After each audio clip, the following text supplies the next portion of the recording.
আসসালামু আলাইকুম। আজকের ভিডিওটা করার মূল উদ্দেশ্য হলো আপনার আর্টিকেলের মধ্যে সমস্যাগুলো সমাধান করা। আপনাদের আর্টিকেলের মধ্যে খুঁটিনাটি সমস্যা থেকেই যাচ্ছে। যে সমস্যাগুলো একবার বলা হচ্ছে যে এইভাবে ঠিক করুন, পরবর্তী আর্টিকেল যখন লিখতে যাচ্ছেন তখন দেখা যাচ্ছে আরো কিছু ভুল থেকে যাচ্ছে। তো ১ম এ যে সমস্যাটা আপনাদের মধ্যে হচ্ছে, আপনাদের বলা হচ্ছে যে পেজ সূচিপত্র থেকে চিত্র ১ বা চিত্র ২ লেখাটা সরাবেন না।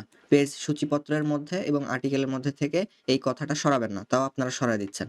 তো কোথায় সেটা দেখি। এই যে দেখুন পেজ সূচিপত্র এটা এবং নিচে পেজ সূচিপত্রের আন্ডারে এই যে চিত্র ২ এরকম লেখা থাকতেছে, চিত্র ১ লেখা থাকছে। এই পুরো লেখাটাই আপনারা সরায় ফেলতেছেন। তো এটা কোনোভাবে সরানো যাবে না। যেইভাবে আছে ওইভাবে রেখে দিবেন। পরবর্তী সমস্যা হচ্ছে কোনো আর্টিকেলের মধ্যে ১০০ গ্রাম কোনো কিছু লেখা থাকলে, অর্থাৎ ধরেন ড্রাগন ফলের মধ্যে ধরেন প্রোটিন আছে 0.15 থেকে 0.5 গ্রাম। এটা হচ্ছে আছে ১০০ গ্রামের মধ্যে। তো এটাকে আপনি হুবহু ওই অন্য ওয়েবসাইট থেকে ১০০ গ্রাম কপি করা যাবে না। তো যদি ১০০ গ্রাম থাকে, দেখেন যে কোনো ওয়েবসাইটে যে ১০০ গ্রাম আছে, তাহলে ওটা কনভার্ট করে ২০০ গ্রাম অথবা ৩০০ গ্রাম লিখবেন। যখনই আপনি ২০০ গ্রাম লিখতে যাবেন, যেহেতু এখানে পরিমাণ বেশি, ফলের পরিমাণটা বেশি, তাহলে আপনার এখানে প্রোটিনের পরিমাণও বেশি হবে। তো যে পরিমাণ প্রোটিন বেশি হবে তার সাথে ১ বা ২ বা ৩ গুণ করবেন। যেহেতু এখানে ২০০ গ্রাম আছে, তাহলে ১০০ গ্রামের দ্বিগুণ এটা, তাহলে এর সাথে ২ গুণ করতে হবে। তো ২ গুণ করলে প্রোটিন দাঁড়াবে এত গ্রাম। এইভাবে আপনার যে প্রোটিন বলেন, ফাইবার বলেন, যা কিছু আছে এইভাবে প্রত্যেকটা মানে ঠিকঠাক করতে হবে। তারপরে হচ্ছে সাবহেডিং এর ব্যবহার আর বোল্ড কিভাবে করবেন। ধরুন এটা একটি হেডিং। তো একটি হেডিং এর আন্ডারে তো সাবহেডিং থাকতেই পারে। তো একটা হেডিং এর আন্ডারে, যেমন এটা সাবহেডিং।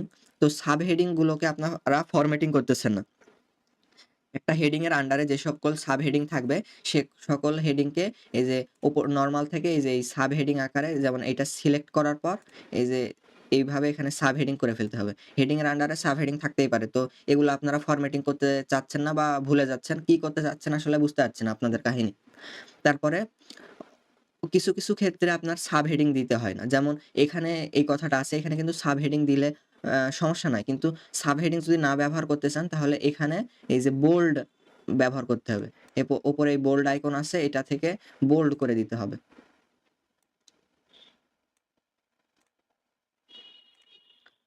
আর আপনারা বুঝতেই পারবেন যে ধরুন এটা একটা হেডিং, এই হেডিং এর আন্ডারে যদি কোনো সাবহেডিং আসে, তাহলে আপনারা এমনিতেই বুঝতে পারবেন যে এটা এখন সাবহেডিং হবে, তাই সাবহেডিং দিতে হবে। আর যদি সাবহেডিং না করতে চান, তাহলে এই যে বোল্ড করে দিবেন। উপরে এই বোল্ড আইকন থেকে এভাবে বোল্ড করে দিবেন। তারপরে বুলেট লিস্টিং এবং নাম্বার লিস্টিং। তো আপনারা আর্টিকেল লিখছেন, ঠিক আছে। আপনাদের বলা হয়েছিল পেজ সূচিপত্রের এটা নাম্বার লিস্টিং করতে। হ্যাঁ, ঠিকঠাক এখানে নাম্বার লিস্টিং করছেন, ঠিক আছে। কিন্তু আপনারা এই যে দেখুন, এই হেডিং এর আন্ডারে ক্যান ড্রাগন ফল খাবেন। এই হেডিং এর আন্ডারে কিছু পয়েন্ট আছে। যেমন দেখুন এই যে পয়েন্ট ১, পয়েন্ট ৩, ২, তারপরে ৪, এইগুলা পয়েন্ট আছে। তো এই পয়েন্টগুলো আপনারা এভাবে না লিখে, মানে ১ লিখে ব্র্যাকেট দিয়ে পয়েন্ট না লিখে এভাবে এগুলা সিলেক্ট করবেন। ধরুন এটা একটা পয়েন্ট হবে, আবার এগুলো একটা পয়েন্ট হবে। যেগুলো পয়েন্ট হবে একটা এন্টার দিয়ে এই যে এই স্পেসটা ফাঁকা করে নিবেন। এন্টার দিয়ে একটা স্পেস ফাঁকা করে নিয়ে যখন আপনার সবগুলো পয়েন্ট কমপ্লিট হয়ে যাবে, তখন পুরো এগুলো সিলেক্ট করবেন। যেমন এই আমি ৫ টা সিলেক্ট করলাম। সিলেক্ট করার পরে এই যে উপরে 3 ডট মেনু থেকে এই যে নাম্বার লিস্টিং বা বুলেট লিস্টিং। ধরুন আমি নাম্বার লিস্টিং করলাম। দেখেন এগুলা কিন্তু নাম্বার লিস্টিং হয়ে গেল। তো এভাবে আপনাদের নাম্বার লিস্টিং করতে হবে। অর্থাৎ একটা সাবহেডিং এর আন্ডারে যদি অনেক কিছু থাকে, যেগুলো নাম্বার লিস্টিং বা বুলেট লিস্টিং করতে হবে, ওইগুলো এভাবে করে দিবেন। আপনারা কি করতেছেন যে পাশে একটা নাম্বার দিয়ে তারপর ব্র্যাকেট দিচ্ছেন, দিয়ে এভাবে করতেছেন। এভাবে না, এভাবে করা যাবে না। এগুলো নাম্বার লিস্টিং বা বুলেট লিস্টিং করতে হবে। যে সকল আর্টিকেলের মধ্যে টিক মার্ক দেওয়া থাকবে, ওইগুলোতে যাওয়ার আর কোনো দরকার নাই। তো দেখুন, এই যে এই আর্টিকেলের মধ্যে মানে ১ম এ এখানে কিন্তু টিক মার্ক দেওয়া আছে। তো আপনারা ধরুন একটা আর্টিকেল লিখলেন, লিখার পর ওই আর্টিকেল রিভিউ করা হলো। রিভিউ করার পর যখন এখানে দেখবেন যে টিক মার্ক চলে আসছে, তো ওই আর্টিকেলের মধ্যে আপনারা আর প্রবেশ করবেন না। প্রবেশ করে কোনো কিছু এডিট, মডিফাই বা এমনি দেখার জন্য কোনোভাবেই প্রবেশ করবেন না। ভুল করেও যাওয়া যাবে না এর মধ্যে। তারপরে আর্টিকেলের মধ্যে অতিরিক্ত স্পেস এন্টার থেকে যাচ্ছে। আপনাদেরকে বারবার বলা হচ্ছে আর্টিকেলের মধ্যে অতিরিক্ত স্পেস বা এন্টার দিয়েন না। ধরুন একটা শব্দ লিখতেছেন। ধরুন এখানে আপনি লিখা আছে, আপনির পর আপনারা কি করতেছেন একসাথে ২-৩ টা এইভাবে স্পেস দিয়ে দিচ্ছেন। দেখুন এখানে কতগুলো স্পেস হয়ে গেল। এভাবে অনেকগুলো স্পেস দিয়ে দিচ্ছেন। কিন্তু এই স্পেস গুলো দেওয়া যাবে না। তারপরে আপনারা কি করতেছেন যখন এ একটা সাব হেডিং শুরু হচ্ছে বা একটা হেডিং শুরু হচ্ছে, হেডিং শুরু হওয়ার পর যেসব হেডিং এর আন্ডারে যেসব যেমন এই প্যারাগুলো থাকতেছে, এই যে দেখুন এখানে ২ টা প্যারা আছে। তো এই প্যারাগুলোর মাঝখানে আপনারা কি করতেছেন ২ টা ৩ টা এন্টার এভাবে দিয়ে দিচ্ছেন। এই যে এভাবে ফাঁকা করে দিচ্ছেন, এন্টার এতগুলা দিয়ে দিচ্ছেন। আপনাদের বলা হয়েছিল যে সর্বোচ্চ ২ টা এন্টার দিবেন। উপর থেকে এইখান থেকে এখানে সিলেক্ট করার পর এই যে এখানে সিলেক্ট করার পর এভাবে ২ টা এন্টার দিবেন। না হলে আপনারা অনেকগুলো এন্টার দিয়ে দিচ্ছেন। তো এভাবে এন্টার দেওয়া যাবে না। এই সিলেক্ট করার পর এখান থেকে ১, ২ এই ২ টা এন্টার দিবেন বাস শেষ। আর আপনারা কি করতেছেন আপনাদের বারবার বলা হচ্ছে যে আর্টিকেল যখন লিখা হয়ে যাবে, আর্টিকেল লিখা হয়ে যাওয়ার পর পুরো আর্টিকেল সিলেক্ট করবেন। কন্ট্রোল A দিয়ে সিলেক্ট করবেন বা মোবাইলে হচ্ছে পুরো আর্টিকেলটা সিলেক্ট করবেন। সিলেক্ট করার পর আপনারা ক্লিয়ার ফরম্যাটিং করবেন। সিলেক্ট করার পর এই যে 3 ডটে ক্লিক করার পর এই যে ক্লিয়ার ফরম্যাটিং এখানে আছে। এই যে দেখুন ক্লিয়ার ফরম্যাটিং আছে। এই ক্লিয়ার ফরম্যাটিং আপনাদের বারবার বলা হচ্ছে যে আর্টিকেল লিখতেছেন, অন্য জায়গা থেকে কপি করে আনতেছেন, কপি করে আনে পেস্ট করতেছেন, আর্টিকেল এডিট মডিফাই করতেছেন। আপনাদের বারবার বলা হচ্ছে যে ক্লিয়ার ফরম্যাটিং করবেন। করার পর ১ম এ ক্লিয়ার ফরম্যাটিং করবেন, তারপরে ফরম্যাটিং করবেন, তারপরে ফিচার ইমেজ বসাবেন। দেখুন আপনারা ক্লিয়ার ফরম্যাটিং করেননি। তার উদাহরণ হচ্ছে এখানে একটা জিনিস দেখুন। এই যে এখানে দেখুন এখানে ২ টা ডটের মাঝখানে কিন্তু স্পেস আছে দেখুন। এখানে এই লাইনের পাশেও স্পেস আছে, এখানেও একটা দেখেন স্পেস আছে। এগুলো কিন্তু আপনি ক্লিয়ার ফরম্যাটিং করেননি তাই জন্য দেখাচ্ছে। যখনই আমি এটা ক্লিয়ার ফরম্যাটিং করব। ধরুন আমি পুরো আর্টিকেল সিলেক্ট করার পর ক্লিয়ার ফরম্যাটিং করলাম। ক্লিয়ার ফরম্যাটিং করার পর দেখুন এই যে এগুলো সব কিন্তু একসাথে লাইন হয়ে গেছে যে এখানে দেখেন এর সাথে এটা লাগানো আছে এভাবে দেখুন। আপনাদের বারবার বলা হচ্ছে যে ভাই আপনারা ক্লিয়ার ফরম্যাটিং করেন, করতেছেন না। মানে সোজা কথা বললে বুঝেন না নাকি আপনারা? ভূমিকার ১ম অংশে একই ফরম্যাটে শুরু করা যাবে না। তো আর্টিকেল লিখার সময় আপনাদের বারবার বলা হচ্ছে যে ধরুন এই ড্রাগন সম্পর্কে একটা আর্টিকেল লিখলেন ঠিক আছে।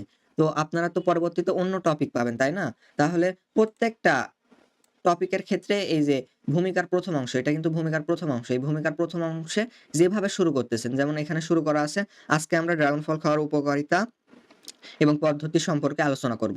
এইটা প্রত্যেক আর্টিকেলের ক্ষেত্রেই সেম লিখিচ্ছেন বা শুরুটা মানে হচ্ছে ভূমিকার ১ম অংশের এই শুরুটা একইভাবে লিখতেছেন। না এটা একইভাবে লেখা যাবে না তো। আলাদা ধাঁচে আপনাদের বানিয়ে শুরু করতে হবে। কোনো একটা নতুন কথা এড করে শুরু করতে হবে। প্রত্যেকটা আর্টিকেলের ক্ষেত্রে তো এভাবে এক করে লিখলে হয় না। বিষয়টা তো আপনাদের বুঝতে হবে। তারপরে পুরো আর্টিকেলের মধ্যে ফোকাস কিওয়ার্ড ইমপ্লিমেন্ট করা। আপনাদের এত সুন্দর করে বলে দেওয়া হলো। আপনারা ক্লাস ভিডিওগুলো দেখতেছেন না, না দেখে হুদায় আসিয়া বলতেছেন, "ভাই আমার এই সমস্যা, ওই সমস্যা।" আরে ভাই আগে তো আপনারা ক্লাস ভিডিওগুলো দেখেন, বুঝেন, শিখেন, প্র্যাকটিস করেন। নাহলে তো মানে শিখতে পারবেন না, নাকি?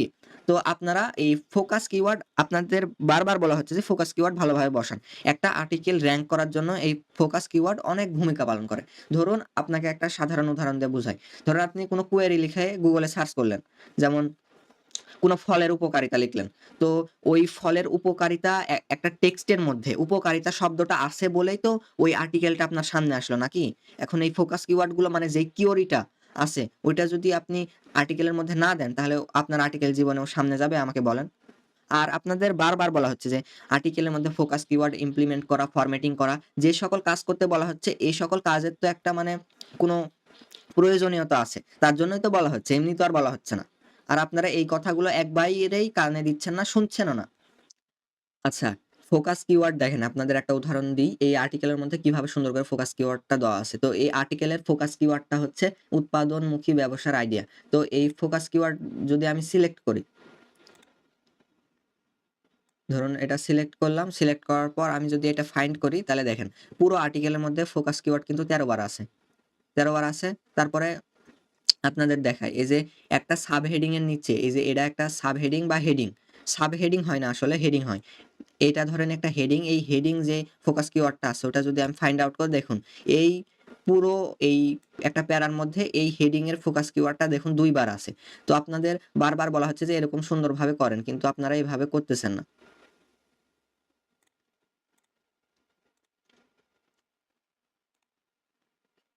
তারপর ফোকাস কিওয়ার্ড কিভাবে ইমপ্লিমেন্ট করবেন। তো আপনাদের আরো একবার আমি শিখিয়ে দিচ্ছি ফোকাস কিওয়ার্ড কিভাবে ইমপ্লিমেন্ট করবেন।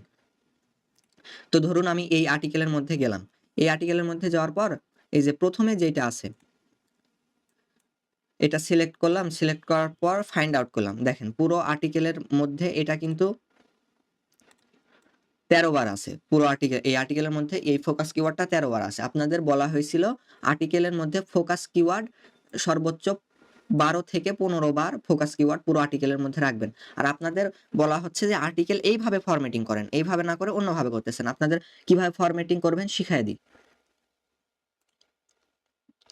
প্রথমে আর্টিকেলের ভূমিকার প্রথম অংশ লিখবেন। ভূমিকার প্রথম অংশ লিখা হয়ে গেলে এই যে চিত্র ১ যেটা আপনাদের দেওয়া থাকবে, এই চিত্র ১ এ হচ্ছে আপনার এইখানে একটা ফিচার ইমেজ বসাতে হবে। অর্থাৎ এই কথাটা সরানোর দরকার নাই। এই কথাটা থেকে যাবে এবং এর নিচে একটা ফিচার ইমেজ বসাতে হবে। আর হচ্ছে আপনাদের বারবার আমি বলতেছি যে এই যে এটা এই চিত্র ১ এ যে কিওয়ার্ডটা থাকবে এটা হচ্ছে ফার্স্ট ফোকাস কিওয়ার্ড। মানে প্রথম ফোকাস কিওয়ার্ড হচ্ছে এটা। তো এই প্রথম ফোকাস কিওয়ার্ডটা কার মধ্যে থাকবে? আপনাদের আমি বারবার বলতেছি। এই যে দেখুন, এই যে এই নিমপাতার উপকারিতা থেকে শুরু করে এই যে দিনে কতটুকু নিমপাতা পানি পান করা উচিত। এই পর্যন্ত এতটুকুর মধ্যে এই যে এই প্রথম ফোকাস কিওয়ার্ডটা অর্থাৎ এই যে এই নিমপাতার উপকারিতা ও নিমপাতার ক্ষতিকর দিক এই ফোকাস কিওয়ার্ডটা এই যে এই অংশের মধ্যে থাকবে। এই যে এই অংশের মধ্যে এই ফোকাস কিওয়ার্ডটা থাকবে। অর্থাৎ এই চিত্র ২ এর উপর থেকে যে সকল হেডিং থাকবে, চিত্র ২ এর উপর আমি আবারও বলতেছি, চিত্র ২ এর উপরে যে সকল হেডিং থাকবে তার মধ্যে এই যে চিত্র ১ এ যে ফোকাস কিওয়ার্ডটা থাকবে সেটা বসাতে হবে। তারপরে আপনারা এই যে চিত্র ২ দেওয়া আছে। তো এটা হচ্ছে সেকেন্ড ফোকাস কিওয়ার্ড। তো এটা কিভাবে বসাবেন? তো চিত্র ২ এখানে দেওয়া আছে। চিত্র ২ এর নিচে একটা ফিচার ইমেজ বসাবেন। চিত্র ২ এর নিচে একটা ফিচার ইমেজ বসাবেন। ফোকাস কিওয়ার্ড না, ফিচার ইমেজ বসাবেন। এই চিত্র ২ এর মধ্যে যে কিওয়ার্ডটা দেওয়া আছে, এই কিওয়ার্ডটা দিয়ে একটি ফিচার ইমেজ বানিয়ে এখানে একটি ফিচার ইমেজ বসাবেন। ফিচার ইমেজ বসানোর পর এই যে এই হেডিং শুরু করবেন। নিমপাতা খাওয়ার নিয়ম। এই যে এই হেডিং শুরু করবেন। এই যে এই নিমপাতা খাওয়ার নিয়ম। এখান থেকে শুরু করে এই যে এই পর্যন্ত। নিমপাতার রস মুখে দিলে কি হয়? এই পর্যন্ত এই যে এই চিত্র ২ এ যেই ফোকাস কিওয়ার্ডটা আছে, নিমপাতা খাওয়ার নিয়ম এবং নিমপাতার গুঁড়া খাওয়ার নিয়ম। এই ২ টা ফোকাস কিওয়ার্ড এই অংশের মধ্যে থাকবে। এভাবে আপনাদের ফোকাস কিওয়ার্ড এবং ফিচার ইমেজ বসাতে বলা হচ্ছে। কিন্তু আপনারা এভাবে করতেছেন না। না করে এই যে প্রথমে উপরে যে ফোকাস কিওয়ার্ডটা আছে শুধু এই ফোকাস কিওয়ার্ডটা পুরো আর্টিকেলের মধ্যে বসায় দিচ্ছেন। এই যে এই সেকেন্ড ফোকাস কিওয়ার্ডের কোনো হদিসই থাকতেছে না। তো এসব করলে তো হবে না। আপনাদের একটা উদাহরণস্বরূপ একটা আর্টিকেল দেখাই। এই যে এই আর্টিকেলটা ধরুন, তো এটা আমি ফাইন্ড আউট করার পর দেখুন এই ফোকাস কিওয়ার্ডটা সিলেক্ট করার পর ফাইন্ড করলাম। ফাইন্ড করার পর দেখুন এইটা হচ্ছে দ্বিতীয় ফিচার ইমেজের উপর পর্যন্ত দেখুন এই যে দেখুন এটা হচ্ছে দ্বিতীয় ফিচার ইমেজ। এই দ্বিতীয় ফিচার ইমেজের উপর পর্যন্ত যে সকল হেডিং আছে সেই হেডিং গুলোর আন্ডারে কিন্তু এই যে এই ফোকাস কিওয়ার্ড গুলো আছে। এই যে আপনার এই ফোকাস কিওয়ার্ড গুলো প্রথম অংশের যে ফোকাস কিওয়ার্ডটা ওইটা কিন্তু আছে। তারপরে আমি যদি এই যে দ্বিতীয় চিত্রটা সিলেক্ট করি, সিলেক্ট করার পর ফাইন্ড করি, তারপর দেখবেন এই যে দেখুন, এই দ্বিতীয় চিত্রের নিচে থেকে যে সকল হেডিং আছে, ওই হেডিং গুলোর আন্ডারে এই যে এই দেখুন এই ফোকাস কিওয়ার্ড গুলো আছে। এই ফোকাস কিওয়ার্ডটা ইমপ্লিমেন্ট করা আছে। তো আপনাদের বারবার আমি বলতেছি যে এই যে আবারও বলি, এতবার মানে আপনাদের এতবার সুন্দর করে ভিডিও রেকর্ড করে দেওয়ার পরেও আপনারা বুঝতে পারছেন না। এখন আমাকে তো বেশি বকবক করতে হবে, নাহলে তো আরোই বুঝতে পারবেন না। দ্বিতীয় চিত্র আছে। এই যে দ্বিতীয় চিত্রের মধ্যে যে ফোকাস কিওয়ার্ডটা আছে এটা দিয়ে একটি ফিচার ইমেজ বানাবেন। ফিচার ইমেজ বানানোর পর দ্বিতীয় চিত্রের নিচে এই যে এইখানে, এইখানে ওই ফিচার ইমেজটা বসাবেন। এখানে ফিচার ইমেজটা বসানোর পরে যে সকল এই হেডিং গুলো আছে এই হেডিং এর আন্ডারে এই যে দ্বিতীয় ফিচার ইমেজের যে কিওয়ার্ডটাই ফোকাস কিওয়ার্ড আছে এই ফোকাস কিওয়ার্ড গুলো এর মধ্যে ইমপ্লিমেন্ট করবেন। আপনারা অনেকে কি করতেছেন যে উপরে যে এই ফোকাস কিওয়ার্ডটা আছে এই ফোকাস কিওয়ার্ড এই যে দ্বিতীয় অংশের সাথে লিঙ্ক করতেছেন বা দ্বিতীয় অংশের মধ্যে বসাচ্ছেন। এটা কিন্তু করা যাবে না। আপনাদের বলা হয়েছিল যে এই প্রথম অংশের যে ফোকাস কিওয়ার্ডটা আছে সেটা প্রথম অংশে বসাবেন এবং দ্বিতীয় অংশের এই যে দ্বিতীয় চিত্রে যে ফোকাস কিওয়ার্ডটা আছে এইগুলো এর মধ্যে বসাবেন। এইভাবে ফরম্যাটিং করবেন। আপনাদের এখানে লিখে দেওয়াই থাকবে। এখানে ভূমিকার প্রথম অংশ লিখবেন, তারপরে ফিচার ইমেজ প্রথমটা এখানে বসাবেন, তারপরে ভূমিকার দ্বিতীয় অংশ এখানে লিখবেন, তারপর পেজ সূচিপত্র থাকবে। তারপরে এই যে এখান থেকে শুরু করে এই যে এই ফিচার ইমেজ ২ এর উপর পর্যন্ত প্রথম ফিচার ইমেজে যে এই ফোকাস কিওয়ার্ডটা আছে এই ফোকাস কিওয়ার্ড গুলো এগুলোর মধ্যে ইমপ্লিমেন্ট করবেন। এই যে এগুলোর মধ্যে ইমপ্লিমেন্ট করবেন। আর দ্বিতীয়টার এই যে দ্বিতীয় ফোকাস কিওয়ার্ড এটা আছে, এটা এগুলোর মধ্যে ইমপ্লিমেন্ট করবেন। তো পরবর্তী সমস্যাতে চলে যাই আপনাদের। হেডিং এর নিচে কিওয়ার্ড ইমপ্লিমেন্ট করা এবং হচ্ছে স্পেসিফিক কোয়েরির কিওয়ার্ডগুলো ইমপ্লিমেন্ট করা। এটা আপনাদের ভিডিওর মধ্যে আমি বারবার বলেছিলাম, তাও আপনারা শুনতেছেন না। এই যে যেমন এখানে লেখা আছে নতুন ব্যবসার আইডিয়া। এটা কিন্তু আপনার একটা হেডিং। তো এই হেডিং এর সম্পর্কেই তো আপনারা এই প্যারার মধ্যে লিখতেছেন তো নাকি? এখন তো গুগলকে বোঝাতে হবে যে এই হেডিং এর আন্ডারে যে প্যারাটা আছে এই প্যারার মধ্যেই আপনি এই হেডিং সম্পর্কে, নতুন ব্যবসার আইডিয়া সম্পর্কে কোনো কিছু লিখতেছেন। এটা তো মানুষ আমরা বুঝতে পারছি কিন্তু গুগল তো বুঝতে পারবে না। গুগলকে তো বুঝাতে হবে। বুঝানোর জন্য কি করতে হবে? আপনারা এই যে এই হেডিংটা আছে, এটা যদি আমি সিলেক্ট করার পর সার্চ করে দেখুন। এই হেডিং এর যে কিওয়ার্ডটা, অর্থাৎ এই যে দেখুন নতুন ব্যবসার আইডিয়া, এই কিওয়ার্ডটা কিন্তু এই হেডিং এর আন্ডারে দেখুন ৪ বার আছে। তো আপনাদের বলা হয়েছিল একটা সাব হেডিং বা হেডিং এর যে কিওয়ার্ডটা থাকবে, অর্থাৎ একটা হেডিং এর যে কিওয়ার্ড থাকবে এই কিওয়ার্ডটা হচ্ছে আপনার প্যারাগ্রাফের মধ্যে যতগুলো প্যারাগ্রাফ থাকবে সেই প্যারাগ্রাফের মধ্যে ২ থেকে ৩ বার বসাতে হবে। আপনাদের তো বেশি বলা হয়নি। ২ থেকে ৩ বার। আপনারা যদি ২ বার বসান তাও সমস্যা নাই, ৩ বার বসান তাও সমস্যা নাই। আপনাদের বলা হয়েছিল। কিন্তু আপনারা একবারও বসাচ্ছেন না। আপনাদের বলা হচ্ছে যে কথার ধাঁচের সাথে মিলিয়ে, মানে নতুন ব্যবসার আইডিয়ার এই কথার ধাঁচের সাথে মিলিয়ে আপনার এই ফোকাস কিওয়ার্ডটা মানে ইমপ্লিমেন্ট করতে হবে। দেখুন এখানে কত সুন্দর করে লেখা আছে। তাই এখন আপনাদের এই নতুন ব্যবসার আইডিয়া সম্পর্কে আলোচনা করব। এভাবে কত সুন্দর করে লেখা আছে, আপনারা এটা করতেছেন না। হেডিং এর আন্ডারে ইমপ্লিমেন্ট করতেছেন না। আর আরেকটা বিষয় হচ্ছে হেডিং এর আন্ডারে স্পেসিফিক কোয়েরি।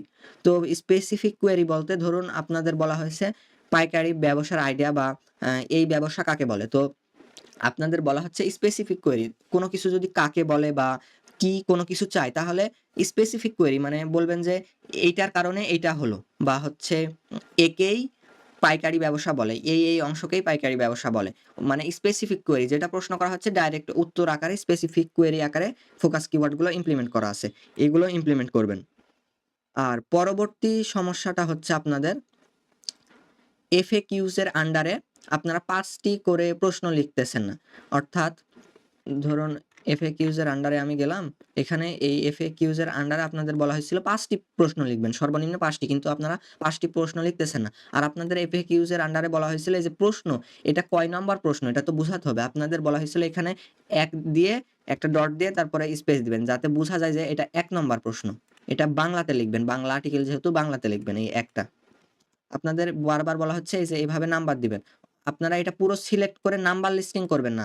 স্পেসিফিক কোয়েরির ক্ষেত্রে নাম্বার লিস্টিং করার কোনো প্রয়োজন নেই। শুধু এই পাশে ১ দিয়ে একটা ডট দিয়ে দিবেন তাহলেই শেষ। এই কাজটাও আপনাদের করতে বলতে হচ্ছে আবার। আচ্ছা, তারপরে হেডিং ১-২ নাম্বার দিয়ে চিহ্নিত করে রাখবেন। আপনাদের বলা হচ্ছে ধরুন এটা একটা তো হেডিং। এই হেডিংটা আপনাদের বলা হচ্ছে ১ম এ আর্টিকেলটা লিখে নিবেন। লিখে নেওয়ার পর তারপরে আর্টিকেল ফরম্যাটিং করবেন। আপনারা অনেকে কি করতেছেন যে এতটুকু লিখলেন, লেখার পর আবার এই হেডিংটা দিয়ে ফরম্যাটিং করতেছেন। কিন্তু এটা করা যাবে না তো। এটা করলে তো ফরম্যাটিং ভালো হয় না বা অনেকগুলো ত্রুটি থেকে যায়। তাই আপনাদের বারবার বলা হচ্ছে সবার শেষে ফরম্যাটিং করবেন। তো পরবর্তীতে আপনারা বলতেছেন ভাই পরে তো ফরম্যাটিং করব কিন্তু হেডিং তো হারায় ফেলতেছি। তো হেডিং যেহেতু হারায় ফেলতেছেন তো প্রত্যেকটা হেডিং এর পাশে যে এভাবে ১ দিবেন, তারপর আরেকটা হেডিং এর পাশে এইভাবে ২ দিবেন। যাতে পরবর্তীতে পুরোটা সিলেক্ট করার পর আমি যখন ক্লিয়ার ফরম্যাটিং দিচ্ছি তখন যাতে বুঝা যায় যে এটা ১ বা ২। এই এই হেডিং গুলা ১ বা ২ যাতে বুঝা যায়। যেমন এই যে দেখুন এটা কিন্তু ১। এখানে বুঝা যাচ্ছে যে এটা হেডিং ১। তারপরে এই যে এটা কিন্তু বুঝা যাচ্ছে যে ২ লেখা আছে হেডিং ২। আপনাদের বলা হচ্ছে এভাবে চিহ্নিত করবেন। এই চিহ্নিতের কাজটাও আপনারা করতেছেন না। পুরো আর্টিকেলটা আগে লিখবেন। লিখার পরে ক্লিয়ার ফরম্যাটিং করবেন। ক্লিয়ার ফরম্যাটিং করার পর পুরো আর্টিকেল আবার ফরম্যাটিং করবেন। অর্থাৎ হেডিং, সাব হেডিং এগুলো ফরম্যাটিং করবেন। জাস্টিফাই অ্যালাইনমেন্ট এ দিবেন। প্যারাগ্রাফের মধ্যে ২ টি প্যারাগ্রাফের মধ্যে ২ টি এন্টার দিবেন। তারপরে ফিচার ইমেজ বসাবেন তাহলে আপনাদের কাজ শেষ। আপনারা লিখার সময় কি জন্য ফরম্যাটিং করতেছেন এটা তো আমি বুঝতেছি না। তারপরে অন্য কোথাও থেকে কপি করে এনে, অর্থাৎ আপনারা একটা আর্টিকেল লিখতেছেন, কোন ইনফরমেশন অন্য কোথাও থেকে কপি করে আনতেছেন বা নোটপ্যাড এর মধ্যে লিখে রাখতেছেন, লিখে রেখে পরে ওখানে ড্যাশবোর্ডে এসে পেস্ট করতেছেন। তো ওখানে তো আপনার ফরম্যাটিং থেকেই যাচ্ছে। অন্য বড়, বড় সফটওয়্যারে তো ফরম্যাটিং থেকেই যাচ্ছে। তো এইজন্য আপনাদের বলা হচ্ছে যে লেখাটা শেষ করে আগে ক্লিয়ার ফরম্যাটিং করবেন। ক্লিয়ার ফরম্যাটিং করার পর কাস্টমাইজ করবেন, অর্থাৎ আর্টিকেল গুলো ফরম্যাটিং করবেন। তারপরে ফিচার ইমেজ যুক্ত করার পর কাজ শেষ। আর আপনাদের প্রথমে আমি একটা কথা বললাম, আবার ওই একই কথাই আবার বলতেছি, এটা যাতে আর ভুল না হয়। এই যে প্রথমে আপনারা ভূমিকার ১ম অংশ লিখবেন। তারপরে এই চিত্র এই কথাটা লিখা থাকবে, তার নিচে একটা ফিচার ইমেজ থাকবে। এখানে একটা ফিচার ইমেজ থাকবে, তারপরে ভূমিকার ২য় অংশ লিখবেন। ভূমিকার ২য় অংশ লেখার পরে এই যে পেজ সূচিপত্র লিখবেন। আর আপনাদের বলা হচ্ছে এই যে এই চিত্র ২ এর ওপরে যে সকল এই হেডিং গুলো আছে, এই হেডিং এর আন্ডারে অর্থাৎ এই হেডিং এর ভেতরে কথার ধাঁচের সাথে মিল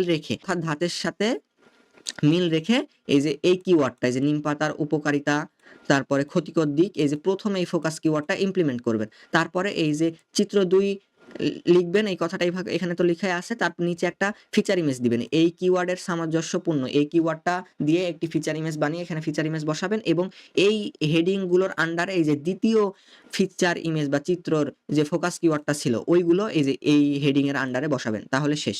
আশা করি আপনাদের ভালোভাবে এই ফোকাস কিওয়ার্ডটা ইমপ্লিমেন্ট করার বিষয়টা বুঝাতে পারছি। এখন পর্যন্ত এই ভিডিওতে আমি ৩ থেকে ৪ বার বললাম, মানে বুঝিয়ে দিলাম যে এই ফোকাস কিওয়ার্ডটা এইভাবে এখানে বসাতে হবে। আর আপনাদের বারবার বলা হচ্ছে যে এই আর্টিকেল ড্যাশবোর্ড এখানে আছে আপনাদের। এই আর্টিকেল ড্যাশবোর্ডের মধ্যে যাবেন। যাওয়ার পরে এই যে এই উদাহরণগুলো, আর্টিকেল উদাহরণ আছে, এখানে আর্টিকেল উদাহরণ আছে। যত কিছু টার্মস অ্যান্ড কন্ডিশন আছে এখানে আছে। তারপরে নতুন আর্টিকেল লেখা শুরু, আর্টিকেল কপি চেক, প্রয়োজনীয় যত টুল আপনাদের প্রয়োজন সবকিছু এখানে আছে। তারপর আর্টিকেল উদাহরণগুলো দেখে নিবেন। মানে একটা আর্টিকেল আসলে দেখতে কেমন হয় এই উদাহরণগুলো দেখে নিবেন। আপনাদের বারবার এসব দেখতে বলা হচ্ছে, আপনারা দেখতেছেন না। হুদায় এসে বলতেছেন ভাই এই সমস্যা, ওই সমস্যা। আসলে তো এরকম করলে হয় না। আর যদি আপনারা না পারেন তাহলে চলে যান। আপনাদের তো কোনো আমরা তো ধরে নেই। আপনারা উল্টে এসে মানে কোনো কিছু না এক্সপেরিমেন্ট করে, কোনো কিছু না বিষয় বুঝে হুদায় এসে প্রশ্ন করতেছেন বা এগুলো করতেছেন। আমার কাছে আমাদের ২ টা প্যানেল আছে।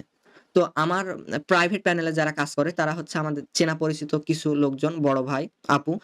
এরা হচ্ছে আমাদের প্রাইভেট প্যানেল। মানে আমার প্রাইভেট প্যানেলে কাজ করে। এটা হচ্ছে আপনার আমি অন্য জায়গায় এড দিই না। তো ওদেরকে আমি বুঝায় দিই কোনো সমস্যা হলে। কিন্তু আমাদের কনটেন্ট ম্যানেজার এসে বলতেছে, "ভাই এদের আমি সামলাতে পারব না।" এরকম কথাবার্তা। উনি কিন্তু খুব ধৈর্যশীল লোক। তাও এ সকল কথা বলতেছে যে, "এরা এরকম ব্যবহার করতেছে বা এরকম করতেছে।" আসলে এরকম করলে তো হবে না।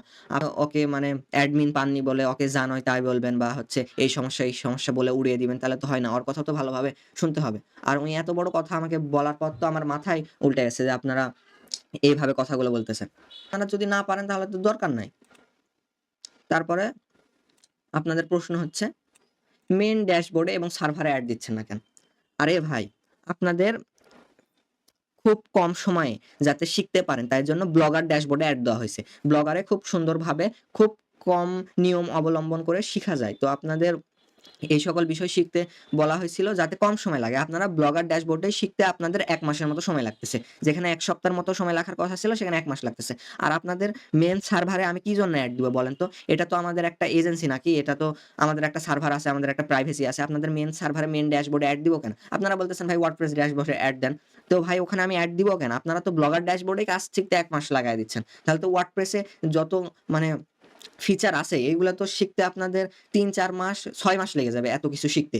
এত কিছু তো শিখানোর আমাদের মানে ধৈর্য নাই বা আপনারও শিখার ধৈর্য নাই।